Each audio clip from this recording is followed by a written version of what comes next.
वर्तमान में भारत में कुल 104 राष्ट्रीय पार्क हैं। वर्तमान में भारत में कुल कितने राष्ट्रीय पार्क हैं? तो 104 राष्ट्रीय पार्क हैं। सर्वाधिक राष्ट्रीय पार्कों की संख्या मध्य प्रदेश में हैं 11 हैं। सर्वाधिक जो राष्ट्रीय पार्क हैं वो मध्य प्रदेश में हैं। इसके बाद अंडमान निकोबार द्वीप समूह में है 9, मध्य प्रदेश में है 11 और जिम कॉर्बेट राष्ट्रीय उद्यान भारत में स्थापित पहला राष्ट्रीय उद्यान है। जिम कॉर्बेट राष्ट्रीय उद्यान भारत में स्थापित पहला राष्ट्रीय उद्यान है। इसकी स्थापना वर्ष 1936 में हेली नेशनल पार्क में हुई थी। तो जिम कॉर्बेट राष्ट्रीय उद्यान जो भारत में स्थापित पहला राष्ट्रीय उद्यान है, उसकी स्थापना जो वर्ष है उसका तो 1936 में हेली नेशनल पार्क में हुई थी। केवला राष्ट्रीय उद्यान जो केवला देव राष्ट्रीय उद्यान है, उसका जो वर्ष है 1982 में राष्ट्रीय उद्यान का दर्जा दिया गया था। केवला देव राष्ट्रीय उद्यान, ये राष्ट्रीय उद्यान का दर्जा प्रदान है इसको। यह राजस्थान के भरतपुर जिले में स्थित है। जो केवला देव राष्ट्रीय उद्यान है वो राजस्थान के भरतपुर जिले में स्थित है। यूनेस्को ने वर्ष 1985 में इसे अपनी विश्व प्राकृतिक धरोहर सूची में सम्मिलित किया है। यूनेस्को ने वर्ष 1985 में केवला देव राष्ट्रीय उद्यान को विश्व प्राकृतिक धरोहर सूची में सम्मिलित किया। केवला देव घाना राष्ट्रीय उद्यान, जिसे पूर्व में भरतपुर पक्षी अभयारण्य के नाम से जाना जाता था। किसको भरतपुर पक्षी अभयारण्य के नाम से जाना जाता था? तो केवला देव घाना राष्ट्रीय उद्यान है, उसका पूर्व नाम क्या था? भरतपुर पक्षी अभयारण्य के नाम से जाना जाता था। भरतपुर जो राजस्थान में स्थित है, यहाँ 366 पक्षियों की प्रजातियाँ हैं। भरतपुर कहाँ है? तो राजस्थान में है। राजस्थान में 366 पक्षियों की प्रजातियाँ पाई जाती हैं। 379 फूलों की प्रजातियाँ पाई जाती हैं। 379 फूलों की प्रजातियाँ पाई जाती हैं राजस्थान में, और तथा मछलियों और सांपों, छिपकलियों, उभयचरों आदि की विभिन्न प्रजातियाँ पाई जाती हैं राजस्थान में। परंतु शेर यहाँ की संरक्षित प्रजाति नहीं है। यहाँ शेर संरक्षित नहीं किए जाते हैं। कहाँ? राजस्थान में।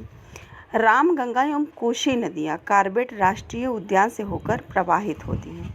रामगंगा एवं कोसी नदियाँ कॉर्बेट राष्ट्रीय उद्यान से होकर बहती हैं। ब्रह्मपुत्र, दीपलु, मोरा, दिक्कू एवं मोरा धनसिरी काजीरंगा राष्ट्रीय उद्यान से होकर प्रवाहित होती हैं। कौन कौन सी नदियाँ काजीरंगा राष्ट्रीय उद्यान से होकर प्रवाहित होती हैं? तो ब्रह्मपुत्र, दीपलु, मोरा, दीपलु एवं मोरा धनसिरी नदियाँ काजीरंगा राष्ट्रीय उद्यान से होकर प्रवाहित होती हैं। कुंती पुजहा नदी साइलेंट वैली उद्यान से होकर गुजरती है। जो कुंती पुजहा नदी साइलेंट वैली राष्ट्रीय उद्यान से होकर गुजरती है। गैंडे को पुनर्निर्वासित करने का कार्य दुधवा राष्ट्रीय उद्यान में चल रहा है। गैंडे को पुनर्वासित करने का कार्य दुधवा राष्ट्रीय उद्यान में चल रहा है। यह उद्यान जो दुधवा राष्ट्रीय उद्यान है कहाँ है? तो यह उद्यान उत्तर प्रदेश के लखीमपुर खीरी जनपद में स्थित है। वर्ष 1984 में दुधवा राष्ट्रीय उद्यान में प्रथम गैंडा पुनर्वास योजना शुरू की गई थी। 1984 में दुधवा राष्ट्रीय उद्यान में प्रथम गैंडा पुनर्वास योजना शुरू की गई थी। सलील अली राष्ट्रीय उद्यान है कहाँ है? तो जम्मू कश्मीर में स्थित है। जो सलील अली राष्ट्रीय उद्यान है कहाँ स्थित है? तो जम्मू कश्मीर में स्थित है। जम्मू एवं कश्मीर में स्थित सिटी जो फॉरेस्ट राष्ट्रीय उद्यान का नाम परिवर्तित कर यह नाम रखा गया था। तो सलील अली राष्ट्रीय उद्यान, इसका पूर्व नाम था फॉरेस्ट राष्ट्रीय उद्यान था।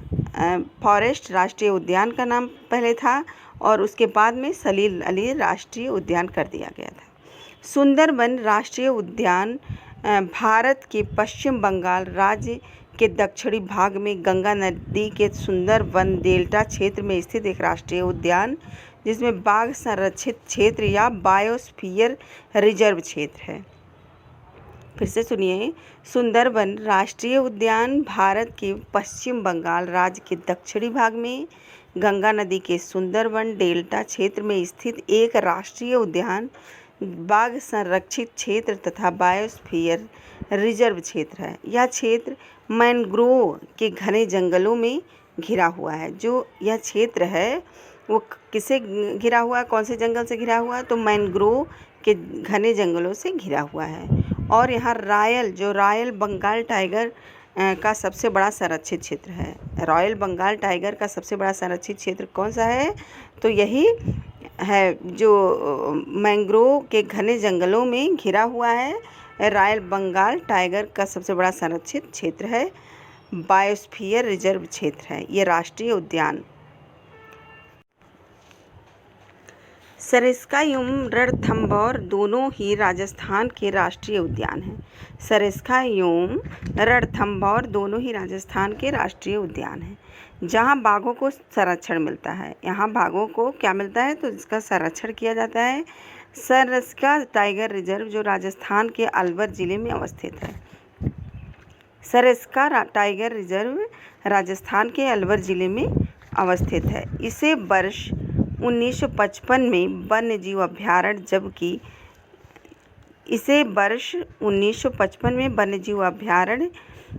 जबकि 1978 में टाइगर रिजर्व घोषित कर दिया गया था। किसे घोषित कर दिया गया था? तो सरिस्का एवं रणथंभौर को। बुक्सा बाघ परियोजना दार्जिलिंग के पास पश्चिम बंगाल में स्थित है। बुक्सा जो बाघ परियोजना है वो दार्जिलिंग के पास पश्चिम बंगाल में स्थित है। वर्ष 1992 में राष्ट्रीय पार्क का दर्जा दिया गया है।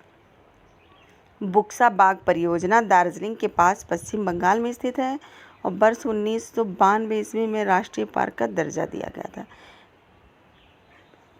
बेतला राष्ट्रीय पार्क की स्थापना तत्कालीन बिहार में वर्तमान झारखंड जिसका नाम वर्तमान में झारखंड के पलामू जिले में वर्ष 1986 में हुई थी। यह प्रोजेक्ट टाइगर के अंतर्गत है। जो बेतला राष्ट्रीय पार्क है इसकी स्थापना कब हुई थी? तो 1986 में हुई थी। ये प्रोजेक्ट टाइगर के अंतर्गत है। गिर राष्ट्रीय उद्यान गुजरात के जूनागढ़ में स्थित है।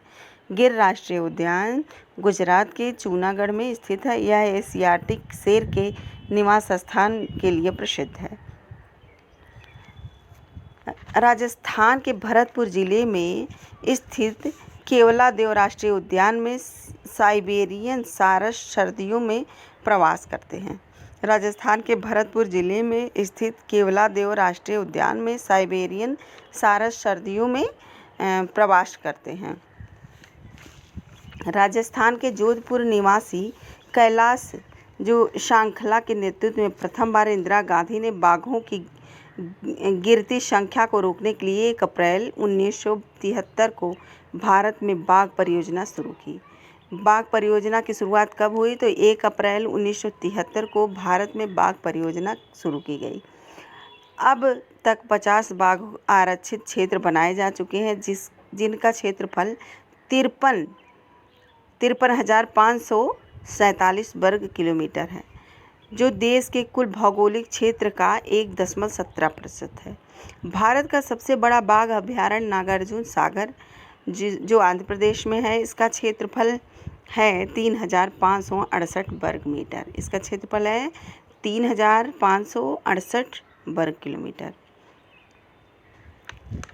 विश्व में सर्वाधिक बाघ घनत्व वाला रिजर्व क्षेत्र काजीरंगा है जो असम में है। विश्व में सर्वाधिक बाघ घनत्व वाला रिजर्व क्षेत्र काजीरंगा है जो असम में है।